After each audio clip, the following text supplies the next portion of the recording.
Patuloy na isinulong ng Philippine National Police ang programang pang-edukasyon laban sa iligal na droga sa mga paaralan. Nagsagawa ng lecture si Patrolman Razel Jan Yepes, Project Ready Officer mula sa 1st Maneuver Platoon, 2nd Occidental Mindoro Provincial Mobile Force Company para sa 46 na mag-aaral ng Grade 5 Banaba sa Tayamaan Elementary School, Barangay Tayamaan, Mamburao Occidental, Mindoro.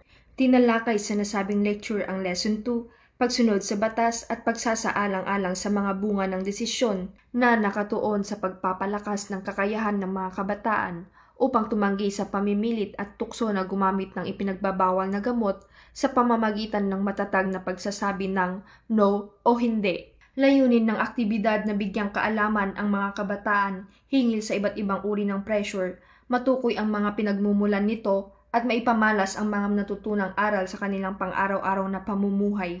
Ayon sa Philippine National Police, ang pagbibigay ng tamang edukasyon sa mga kabataan ay mahalagang hakbang upang sila ay maging responsable, ligtas at malayo sa masasamang impluensya. Sa ilalim ng 7-point agenda ni Acting Chief PNP, Police Lieutenant General Jose Melencio C. Nartates Jr., higit na pinaigting ang kampanya laban sa iligal na droga bilang mahalagang bahagi ng malawakang laban kontra kriminalidad, isang direktiba na nakatuon sa disiplina, integridad at malasakit tungo sa isang mas ligtas at maayos na bagong Pilipinas. Pinagtitibay ng Philippine National Police ang mga ganitong programa ay mahalagang bahagi ng kanilang advokasya upang maisulong ang isang mas ligtas, maayos at matatag na lipunan.